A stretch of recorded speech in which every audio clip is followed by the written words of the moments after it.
All right. Well, thanks everybody for watching. I think this is obviously an excellent live stream, and that discussion with Monero was very good. You might hear a bit of a ring here and there, but it shouldn't be too disruptive. Right now, we're waiting for Ugly Old Goat to join.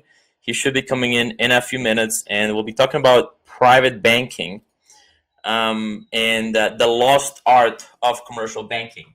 We're in an industry that's very much a financial industry, and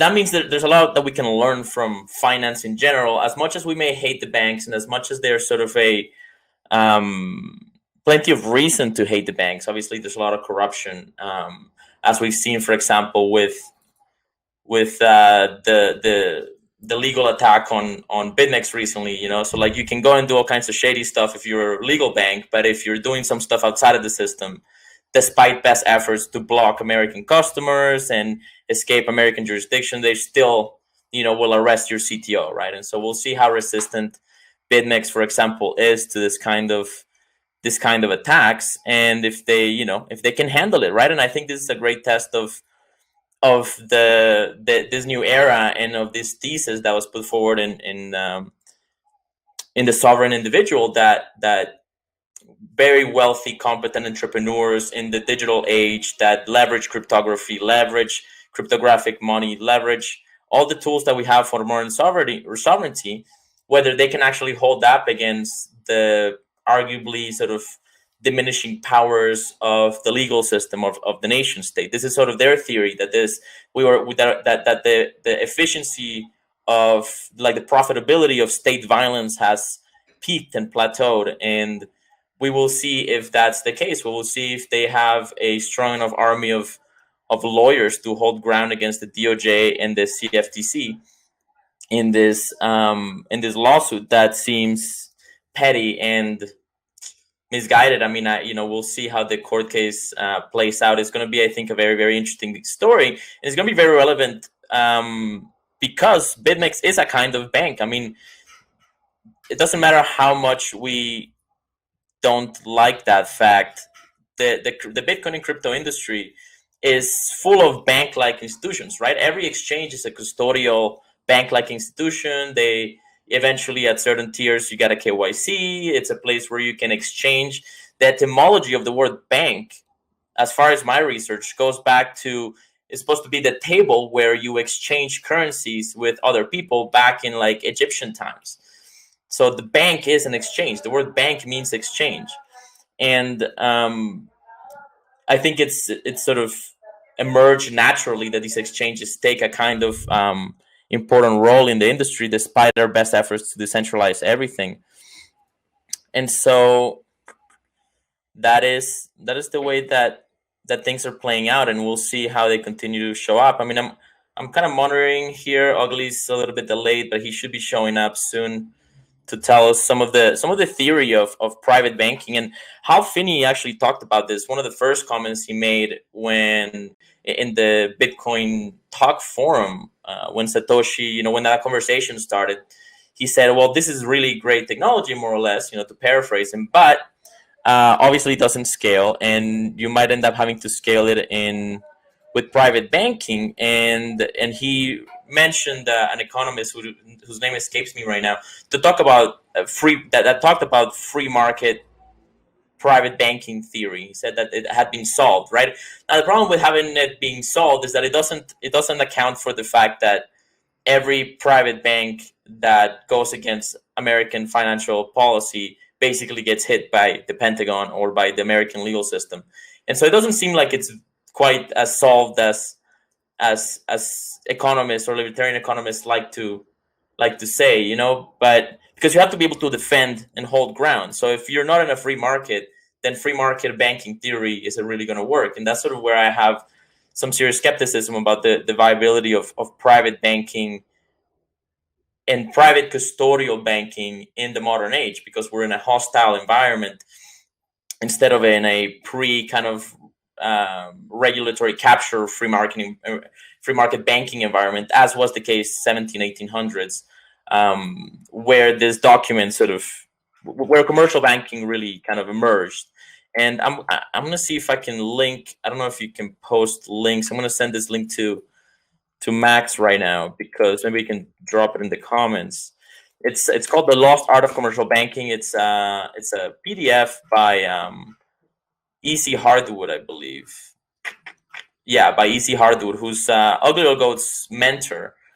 And this guy is obviously a brilliant economist and sort of academic. Well, a thinker. I mean, I don't know if he was an academic, and he sort of kind of tries to bring back that theory from the history of how private banking actually emerged before it got captured by 19th century or 20th century kind of Federal Reserve capture and nation state monetary policy. So it's a very interesting theory, and well, let's see if Ugly Little Goat can make it.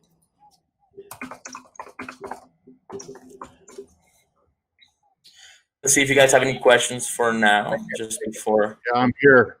Hey, Ugly, good to see you. I just listened. Yeah, you had a good homily there. So we've been busy Thanks. here today. I do want to kind of guide you youngsters to study E.C. Howard. I don't know if you realize it, but he founded the American Institute for Economic Research, and who is Tucker, the guy that has the cufflinks and the bow tie? Jeffrey Tucker. He's now the director of that institute, and they're in Great Barrington, Massachusetts. Colonel Harwood was a student of economics, and he was basically a behavioralist, and that's where his thinking comes from. So the lost art of commercial banking is really just a description of the development of free market banking that actually evolved on the gold standard. And it was finally, it worked so well. Of course, they nationalized it first by creating the central bank. And for at least the first 6 months, it didn't take them very long before they were able to, begin to inflate.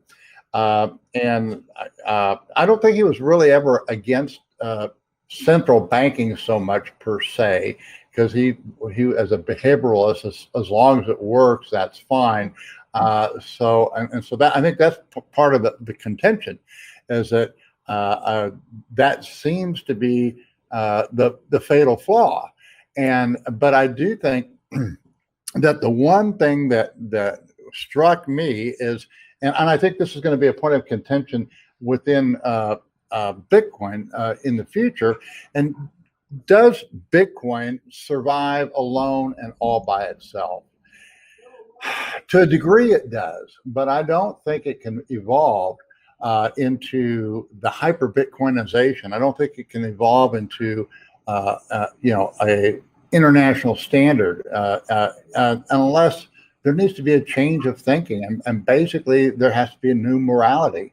And when I asked him what he would like to put on a 1 ounce gold coin that had his likeness on it, he said, "For integrity, there is no substitute."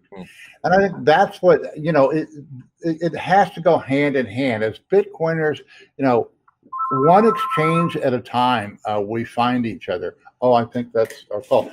We're going to be interrupted today. We're really busy. Let me interrupt this program and announce that we have a crypto candidate running for president, and that is Brock Pierce.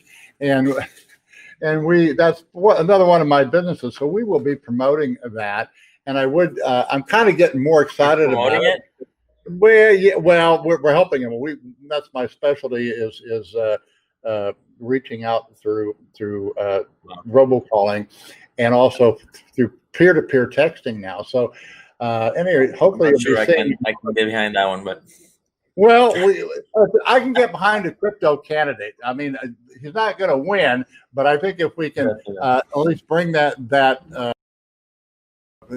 I'm going to promote it in that sense. I'm not a big fan of Brock Pierce because he's basically a shitcoiner, but I do think it's an interesting. I think that this is something that I can kind of get behind. So I'm hopefully you're going to be schooled here. Well, it's certainly a sign of the times, that a crypto multimillionaire like this character can actually run for office and not get entirely shut down. Yeah. And I think what you were bringing up really hit home, with this thing, the fact that the United States government brought criminal charges against the Bitmex executives, I think is just a travesty. And it has some extremely serious consequences. And I think that this is kind of the first battleground we have with I think it's the opening salvo of the government's trying to shut down Bitcoin, because Arthur Hayes, I mean, regardless of what you may or may not think of him, he's one of my heroes. I take my hat off because I'm very familiar with the futures market. I used to be a Series 7 securities dealer and commodities broker. And the innovation that he's brought to the futures market is just incredible. And if you're at my age, I understand that. And you guys, I think, just kind of take it for granted because it's kind of all that you've ever known. And if you've ever known how badly you could get stuck in the futures market, and you think you limited your risk, but you can't get out of the market, it can be absolutely devastating. So I thought what you were raising was really good. I think that the lost art of commercial banking, if nothing else, it'll open your thinking, because it's really a description of what happened and how it evolved, and that basically gold was used as gold never really circulated as cash. It didn't circulate as money. The gold standard did. Everything was priced according to the gold standard. And you know what? Most people didn't know they were on the gold standard. One of the problems we have now is we can't say, well, you know what? Maybe most people don't need a bank. My view is that the next big push in Bitcoin isn't going to come from banking the unbanked, because where it's going to come from is the innovators and producers. It's going to come from entrepreneurs. And there's only two kinds of entrepreneurs, guys. There's entrepreneurs that have Bitcoin and those that don't have Bitcoin. And it's going to be that switch that's just incredible. In fact, you saw that with Michael Saylor. I mean, that switch, that was kind of the sign. And then you have this other problem that he realized, look, if you're going to take a position of that size, it took us months. It takes you 6 months to a year just to get set up at KYC to do it. And then you have the next problem of how do you make such a large purchase? And then I think it was, what is it, Fish? I can't remember. There was a really good halving thing by, I think it was Bitcoin magazine had, it was, anyway, it had Breed Love and a guy by the name of Fish. And he thinks that the biggest danger, and it's not really to Bitcoin, but to the financial system, is we just don't have a way to onboard into Bitcoin. And when all of these financial systems want to make that move, it can't be done. The closest thing I've seen to that was in the 1971 when we had the hyperinflation under it was under Nixon when he closed the gold window. And then it turned, actually, the hyperinflation occurred in 1973. And the futures market, they had limits then, and the market would literally go limit up or limit down for 5 or 10 days at a time, and you couldn't get out. You couldn't trade it. And this is the real danger, that I see coming ahead. And so, and I don't think there's a solution to that, because I don't think that we think that we have the technology that can keep the markets open. I'm not so sure that we do, because they've always been tested and they've eventually made it. But I wouldn't be surprised at all where you have a move where Bitcoin just suddenly, you can't buy it, you can't sell it. All of a sudden, it's just a different price, and it happens all at once.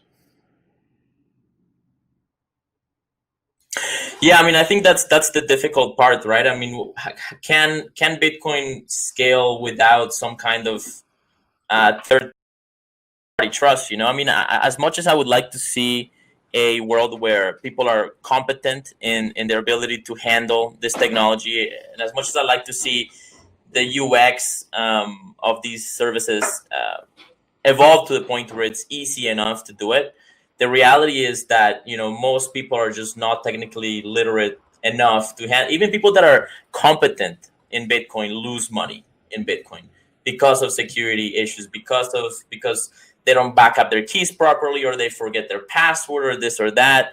And a lot of this stuff needs to be solved. And I think the way that I've looked at my job as a kind of educator in this regard for the past few years is that there's going to be central custodial services that are going to bring the scale, and they're going to bring the masses, and they're going to be centralized. And my job is to make sure that the gate out of these walled gardens remains open, and that the tools to keep that sovereignty remains open, that it is possible to escape the walled gardens, because that's really important to the value proposition of Bitcoin as a whole. But what do you think of Bitmex? I mean, obviously, Bitmex to me is a clear example of a modern age Bitcoin bank of sorts. They're not really, I mean, they don't provide payment processing in the sense of, I guess, some modern banks today, but they provide, it's a futures exchange, which provides hedging and other valuable services, including exposure to the asset. And when you're leveraged, I mean, you can put one Bitcoin in and leverage it up 10x up or down, and you're benefiting accordingly. So what do you think about this? This. I mean, I look at it as an attack, but this accusation from the DOJ and the CFTC against Bitmex and the arrest of their CTO, right? How does this affect your thinking about sort of the future of Bitcoin and the applicability of commercial banking? Look, I hope it's a wake-up call, because I think this is the opening salvo of a government attack on Bitcoin. And you need to understand, I consider this on the same league as Assange and Snowden. These guys have committed, they have brought criminal charges. And hopefully it's a wake-up call to American people, because what most people don't understand, we've already lost our freedoms. Right now, they've got these arrest warrants on these guys. And look, I've done 11 years in prison. I went through the system. I saw how corrupt our courts are. And what's very important now is that the U.S. government cannot get their clutches on Arthur Hayes and the rest of them. I think they're very smart guys. I think they're smart enough that none of them were in extraditable jurisdictions at the same time. That's why they could only get one, and probably the government recognizes that. So I do think that the game right now is we really have to get behind Arthur, and we need to hopefully he's in a safe jurisdiction where he can't be extradited, because the first thing they're going to do if they get him, they're going to lock him up and basically throw away the key. He's going to be denied bond on the basis that he's a flight risk. Really? And yes, this basically the right to bail was taken away from the U.S. citizens decades ago, and people just don't understand it. But because in a lot of states they don't. If you commit a crime in most of the states, you can bond out, and while you're awaiting trial. Not so with the feds. The feds have total control over you. They have this little thing that if you're a flight risk or a danger to the community, all you have to do is have a few people say, "Oh, he's a danger," or a flight risk. And if you want to read some, once you're stuck, you're stuck. You can read some. I was just reading the case of Joby Weeks and how he's desperately appealing to try and just get his bond so he can get out of custody so he can defend himself. And guys, you don't have that anymore in America. You need to wake up. If you think that you have basic freedoms in America, you don't. Even what we thought was free press now we're finding is quickly disappearing. So this is really a battleground. And I really think the fortunate thing that we have is that Bitmex and those executives have been able to stockpile Bitcoin, and they have a war chest to fight this thing. I didn't when I fought this battle, and so they've got the money. What We just have to pray that they stay out of custody, and that we're able to fight this thing because it's going to be an intellectual battle. It's going to be a battle of freedom. And you as a Bitcoiner, you're going to have to. Is this the hill to stand on? Well, I think it is. I think this is the hill. If this is the first Bitcoin hill I'm willing to die on. I think it's critical and important. I think it's in the league of Snowden. I think it's in the league of Assange. Wow. Probably even more so. Yeah, I completely agree. I think this is a real test of Bitcoin's ability to hold ground and hold its own jurisdiction. And as Jameson Lobb commented on Twitter, let's hope and see if Arthur Hayes and Bitmex's multi-sig is geographically distributed to handle an attack like this, because I mean they certainly should have seen it coming. Joby Weeks, I met him, I knew him. He wasn't competent or disciplined enough to set up such a structure, unfortunately. I mean, I'm not a defender of what he was doing. He was doing very, very much a scam, but he could have held ground. He could have had a treasure chest that was outside of the reach of the United States. In the same way that you're saying, in a country that doesn't have extradition and so on and so forth, and apparently he didn't. So we'll see if Arthur Hayes can hold ground, and if Bitmex can hold ground. I agree that this is definitely a hill to die on, and it could set precedent. It's a real test of Bitcoin's ability to hold its own jurisdiction sovereignty. Yeah. Look, he's a brilliant entrepreneur. He's a market innovator.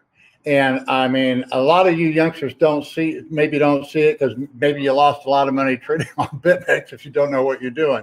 But I guarantee you that platform is an advance in the markets. And that's the other thing. Now, the CFTC, this is what really bothers me. The CFTC, I get. This is the Chicago Board of Trade and the Chicago Merc and the Merc members. Look, that CFTC is stacked by the trade, but that's civil, and that's a whole different ball game. I wasn't that concerned. I expected the civil. What surprised me is they're going after the juggler with this, guys. This is criminal now. And hopefully, they've got it figured out. And I think they probably do, because I'm sure that they saw it coming. If the government normally when they want to do a bust like this, they want to catch everybody at once, and they've already tracked all their paths and recognized that ain't happening, and so all they could do is settle with one, and that's what they did. Good luck getting the other four. That's all I can say. And you know what? America should be ashamed of itself. Every U.S. citizen should be up in arms, and this criminal prosecution should be dropped. There was no crime committed here. This is just the powers that be shutting down a young entrepreneur who's better at the game than they are and beat the monopoly.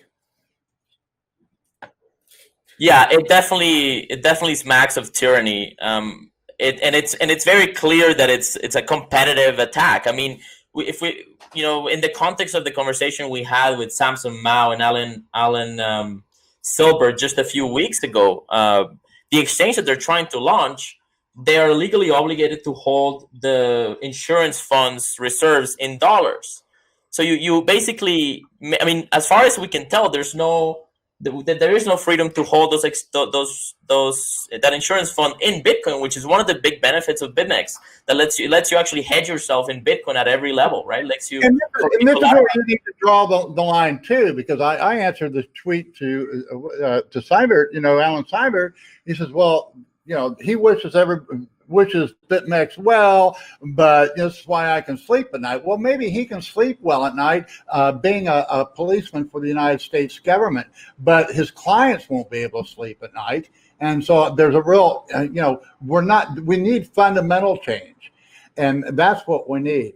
And what this prosecution is simply Bitmex did its very best to avoid jurisdiction and not be a policeman for the United States government. It is now, if this goes through, it is a criminal act You refuse to be a policeman for the United States government.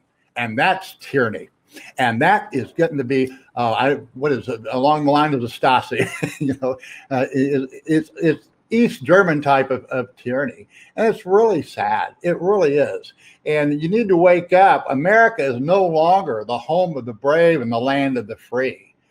It is the land of the enslaved, and I'm fearful it's the home of cowards, because and it really is going to depend on how are you guys going to respond to this? Do you have the balls that Antifa does? Antifa's wrong. They're not doing it right, but at least they have the balls to do something. I remember when 9/11 happened, the headline, I think the New York Times or something, these were cowards. Well, you know what? They were wrong. That was terrorism, but they were not cowards. Guys, you can't just be a Bitcoiner, but you got to be a Bitcoiner with a set of balls. And if not, you're not worthy to be one. Amen. I think you hit it over the head. Everybody, hit that like button. I mean, how important and valuable is this conversation? Hit that like button, share it, get more people on this live stream. There's only 32 people watching this live and 12 likes. Come on, we can do a lot better than this. Hit that like button and share it on all your social media. People need to be paying attention to this. This is really the battleground and the front line of freedom in the modern age. This is the transition from this sort of institutional nation state grade financial world into the digital age, and I think we are very much in an era of modern warfare. Modern warfare is played with disinformation, with fake news, with all kinds of perceptual attacks. They want you to demonize the counterparty, and that's if they can get you to demonize the other, then they can rely on your compliance with their agenda. It's a very strange time, and I really do believe that the way that the media is being playing the game right now, the way that this election is being played, they're looking at this like a military general would look at the ground troops in a war. Yeah, let me emphasize it's not about truth anymore. It's about belief and perception. Yeah, and let me emphasize the thinking too that's involved here, because I get it. I mean, for example, Bitmex is a wonderful place to trade. So Americans, freedom-loving Americans, hey, how can I get on there? So they figured out ways. They had to basically lie to Bitmex, deceive them in some way to say, well, I'm not a U.S. citizen. And, and Bitmex had to make actually affirmative effort that they weren't really required to do, but they were doing it. But then what happened, like, for example, I mean, my good friend Tone Days, his account, it became known that he had a Bitmex account. He's a U.S. citizen. Bitmex had to shut him down. And he promoted the Bitmex, and he was going to, I mean, I had a nice referral, but I'm sure he had, I had a nice referral program going from Bitmex.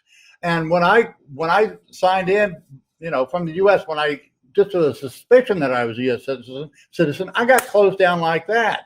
And so did Tone, and he was hurt because, well, how can they do that? Well, you can't blame Bitmex. You got to blame, if you're a U.S. citizen, you got to blame yourself. You have to blame your government. You have to start being proactive politically. You have to contact your congressman, your senators, or whatever else needs to be done. And overcome this stuff, because it's not Bitmex. They didn't want your business because they didn't want to fall under the thumb that you're under. And so it's up to you to break your chains. It's not up to Bitmex to break your chains. Bitmex gave you a way to help you become free, and that's shut down. Hopefully it won't be. Hopefully they got it figured out where it can stand. I hope it stands side by side by Bitcoin. It won't. This won't hurt Bitcoin. But it will limit Bitcoin. It will hurt the entire economy. We're not going to accomplish a transition, a relatively peaceful transition, without total chaos or revolution in the world. And, as entrepreneurs, we want to be building wealth, not destroying it. We want to be building new things, not burning them down. Yeah, I think I think this is a very interesting moment and a very interesting case, and I think there will be a lot of precedent potentially set. And yeah, I mean, I think Americans, to whatever degree they can, they need to consider the possibility of putting political pressure in the right place, assuming that the costs are worth it. I think what I understand the crypto anarchy aspect of it, and I think that needs to be pursued as well. I think crypto anarchy and cryptographic sovereignty is leverage in this great negotiation. But yeah, I mean, if it makes sense to play the political game in the short term or even in the long term, it needs to be done as well. And we'll see how it plays out. I think it's going to be it's a big deal because Bitmex was an excellent exchange. I mean, I get people have concerns and critiques as you can have of anything, but Bitmex is an excellent exchange. And you know what? So far, they're still up, right? I'm going to check Bitmex. Right? They're still up. They're still positive withdrawals. If you have a large deposit on there, you probably want to eliminate your risk. But I just have a sneaking suspicion that Arthur's a player, and you know what? Let's play. I just if he doesn't, as long as they can't lock him up, he can play this game, and he may very well come out on top. Yeah. Arthur Hayes looks like a guy that can handle this. He's been playing it right the whole time, and you know what? It's gonna play to his benefit that he has been clearly quite strong in his rejection of American customers to the best that he can. I mean, it's very, very. Everybody knows that if you log in from an American IP, you're gonna have to get your money out of there within a week. I got 2 accounts shut down. There's no way. And I think even the very beginning, if you said and I'm not sure, I don't know all the details, but even in the very beginning, I think you had to say whether or not you were American. If you're American, say, sorry, we can't service you. Now that was a step. They were not soliciting U.S. business. Yes, they were in the United States, but you know what? The United States has people all over the world. I thought we wanted all these immigrants. So the case is very, very weak, and his defense is very, very strong. And I think that he can easily show good faith compliance. And again, who writes the rule? But I think the number one thing is because. Is there even jurisdiction? To me, the number one issue is going to be the jurisdiction issue. And then after that, we go into the merits. But I think that's the case. How can to have any jurisdiction over a foreign country because you've got these stupid laws and that, your own citizens won't follow? To me, it raises a red flag that the law needs to be changed. And you guys, this all centers around the Patriot Act, which was passed right after what? The destruction of the World Trade Center. And so, there's consequences to all of these things. And we're witnessing the same crap in a whole nother dimension with this COVID thing. So, you know what? Yeah, this is going to. I wish you guys are going to have really a fun time, but it's going to be difficult.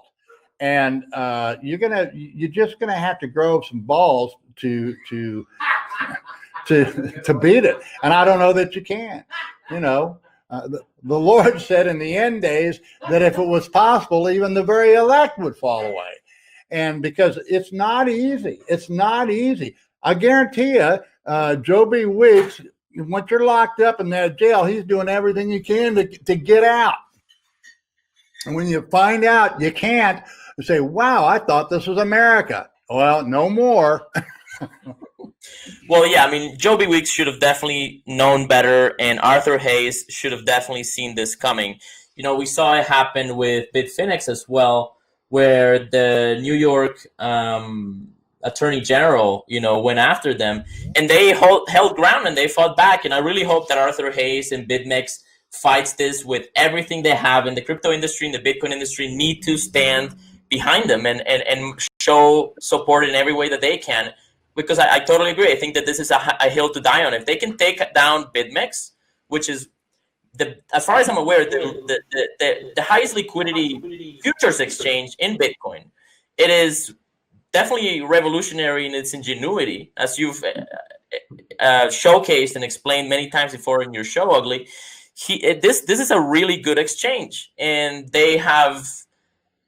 Yeah, it's a night and day difference between Bitcoin Mining Club and Bitmex, because Bitcoin 100%. Mining Club was a complete scam, and they were stealing people's money, and that, I get that. This is a completely different thing, and you know what? I wouldn't even be that upset if it was just the CFTC coming out of it. You know that this is really the powers that be. This is a lot of big players on this thing. And he's made a lot of enemies, including a lot of Nobel-winning economists and so forth. And so there was no problem saying, yeah, we can shut this down. And this is exactly what they're doing. So at any rate, it's going to be a fascinating game. It's going to be, I think that the right man is there at the right time, who's strong enough to do it. And he's got the wherewithal and the ammunition, and he's got my 100% backing and support, and I just pray and hope that he's in a safe jurisdiction where the United States government can't get their clutches on him, because that's what they really want. Once they get him locked up, it's over. Absolutely. I hope he's in a jurisdiction to hold ground. He hasn't tweeted since the event happened, so he's probably crazy busy and trying to figure out how to play this right. I hope if he has to be in Russia with Snowden, that would be a really really funny thing, right? It's like, where do you get freedom? In Russia. But actually, it is quite how fascinating all of this. It's really arrogant by American. The problem Americans have too is we have this self-righteousness that we're really good and the rest of the world's bad, and we're not. We're all pieces of shit, and that's what we've been taught from the very beginning. And that's why, we as constitutionalists, as a genuine conservative, I believe in limited government. And nobody believes in limited government anymore. I mean, look at this. Look at the bailout. We have Trump's populist progressive bailout is for everybody, which is kind of great, because everybody's, wow, I didn't know this was going on. Let me get my share. And it's just exposing the corruption that what used to go to a few is now open to all.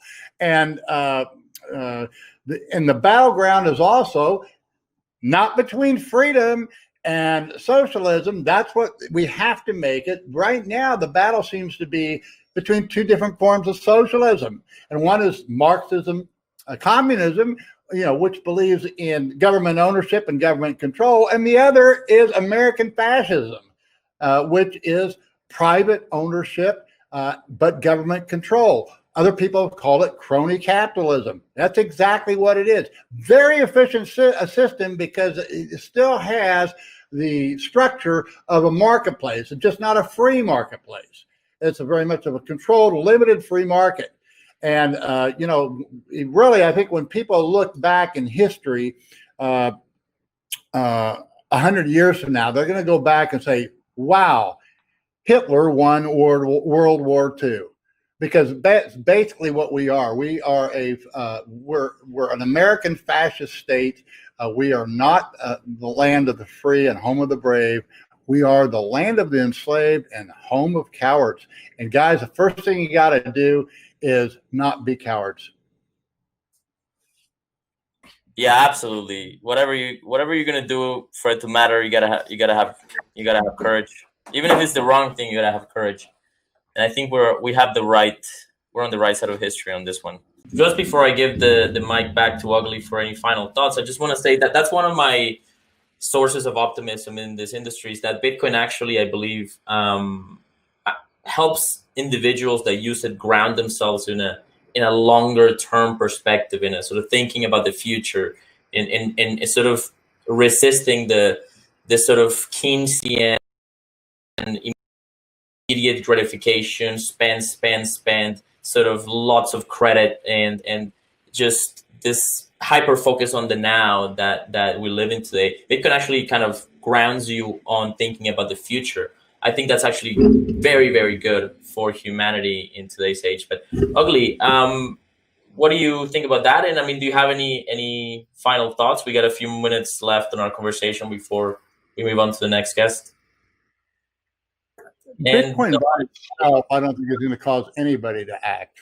And I think that's one of the point of contentions that I have within really some hardcore Bitcoiners, and also even those that, the followers of Murray Rothbard, who I'm not a follower of. And I do think that there's, he was an advocate of 100% gold standard, which just would never work.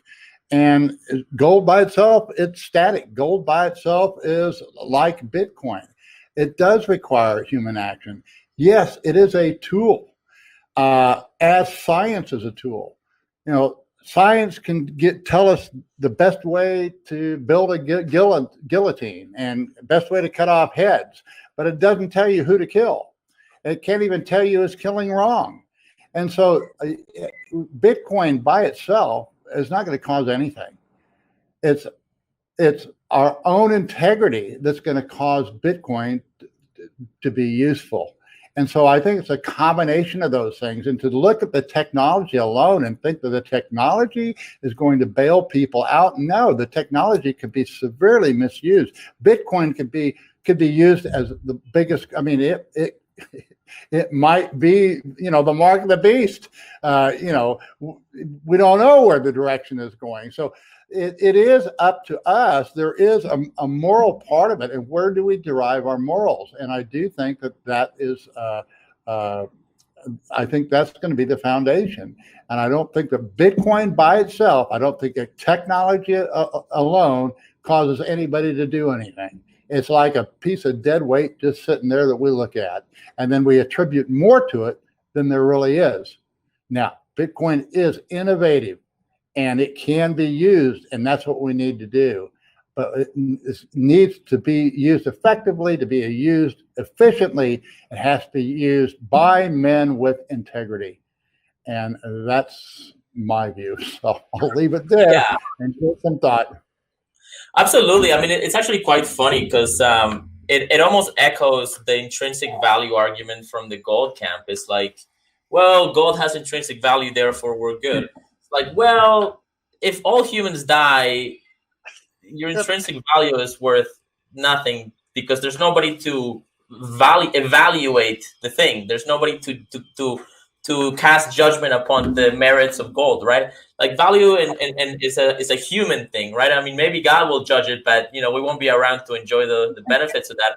And to some degree, it's the same thing with Bitcoin. It's like the technology may be great, but it is at the end of the day, it's nothing more than an opportunity for us to hold ground on a new future, Yeah.